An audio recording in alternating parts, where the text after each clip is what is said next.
सभी को जय मसीह। प्रभु के नाम की महिमा हो।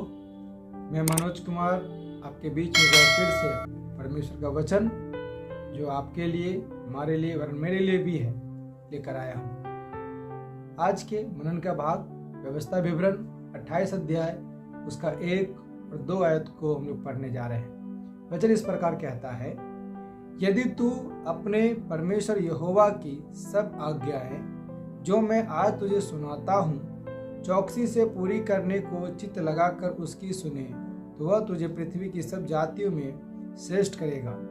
फिर अपने परमेश्वर यहोवा के सुनने के कारण ये सब आशीर्वाद तुझ पर पूरे होंगे। मेरे प्यारों, वचन इस प्रकार कहता है, यदि तू अपने परमेश्वर यहोवा की सब आज्ञाएं, सारी बातें, सारे परमेश्वर के नियमों को मानना है। कहता है, जो मैं आज तुझे सुनाता हूं चित्त लगाकर चौकसी से पूरी करने के लिए उसकी सुने। किसकी? परमेश्वर की सुने। यहां लेखक ये नहीं कहता है कि मेरी सुने, मैं सुना रहा हूं, पर वो सुनाना किसकी ओर से है? परमेश्वर की ओर से है। सब आज्ञाएं उसकी सुने, इसलिए पूरी करने के लिए। वचन बताता है कि तो वह तुझे पृथ्वी की सब जातियों में श्रेष्ठ करेगा, यानी बड़ा करेगा। मेरे प्यारो, आज संसार में बहुत सारे लोग हैं, या अधिक से अधिक लोग ये है, कोई छोटा नहीं होना चाहता है, सबका सब बड़ा होना चाहता है। छोटा किसी को पसंद नहीं है, नीचा रहना पसंद नहीं है। लेकिन काम क्या है? आज्ञाएं कैसी है? सब विफल, नहीं मानेंगे, अनाज्ञाकारिता में रहेंगे और वचन का पालन नहीं करेंगे। हमें आशीष चाहिए, है ना, हमें बरकत चाहिए, बरकत चाहिए, सब कुछ चाहिए, लेकिन हम आज्ञा पालन हमारे जीवन में बिल्कुल नहीं है। मेरे प्यारो, वचन कहता है कि सब आज्ञा जो मैं आज तुझे सुनाता हूं चौकसी से चित्त लगाकर पूरी करने के लिए उसकी सुने। हमें सुनना है मेरे प्यारो परमेश्वर का वचन, लेकिन क्या है? पूरी करने के लिए सुनना है। सुनकर केवल छोड़ नहीं देना है। याकूब के पत्री में हमने पढ़ा पिछले दिनों कि वचन को सुनने वाले केवल मत बनो, पर उस पे चलने वाले भी बनो।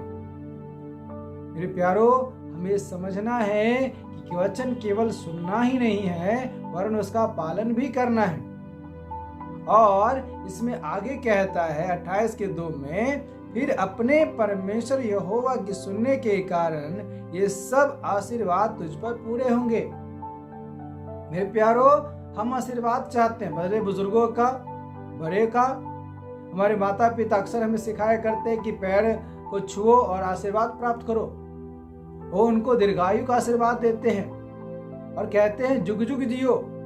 मेरे प्यारो, बड़ी अजीब बात है, मनुष्य एक जन्म तो जी नहीं पाता है और जन्मों जन्म का उसको आशीर्वाद मिलता है। मेरे प्यारो, हमें समझना है, लेकिन परमेश्वर हमारे लिए एक आशीर्वाद रखा है, वो कैसे मिलेगा? कहता है, फिर अपने परमेश्वर यहोवा के सुनने के कारण ये सब आशीर्वाद तुझ पर पूरे होंगे। हम यदि परमेश्वर के वचनों को सुनेंगे, मानेंगे, तो परमेश्वर की ओर से मिलने वाली सारी आशीष हमें मिलेंगे और उनके सारे आशीर्वाद हम पर पूरे होंगे। हमें हमारे जीवन में ये जरूरी है कि हम परमेश्वर की बातों को माने। रोमियो 6:23 इस प्रकार से कहता है कि परमेश्वर का वरदान हमारे मसीह यीशु में अनंत जीवन है। जी मेरे प्यारो, अगर हम परमेश्वर की आशीष को चाहते हैं, उसके वरदानों को चाहते हैं, तो हमें परमेश्वर के वचन को मानना बहुत जरूरी है। इसलिए मेरे प्यारो, हम अधिक सुनने वाले ना हो, केवल सुनते ही ना रहे। एक वचन भी हम अगर अपने जीवन में सुनते हैं तो उसको उसी प्रकार पालन करना है।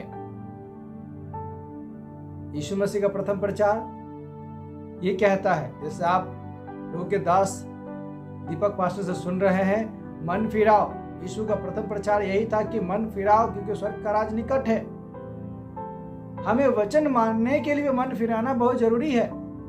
वचन न मानने वाला भी हमारे जीवन में एक रुकावट है और हमारे मन को उसकी ओर लेकर जाना है कि हम उसके वचन को मान सके। जब नहीं मानते हैं तो उसको बोलते हठीलापन, यानी हम नहीं मानेंगे, दुनिया इधर से उधर हो जाए। मेरे प्यारो, हमारे जीवन में जो कमी है वो ये है वचन का मानना। हमें जरूरी है हम वचन को माने, जैसा वो वचन है परमेश्वर कहता है उसको हम वैसे ही पालन करें।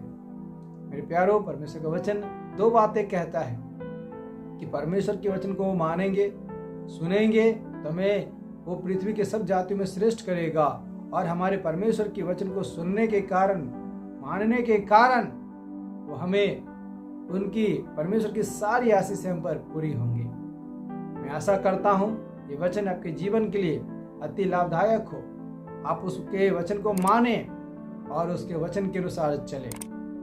परमेश्वर आपके जीवन में ढेर सारी आशीषों को दे। धन्यवाद। प्रभु सबको आशीष दे। जय मसीह।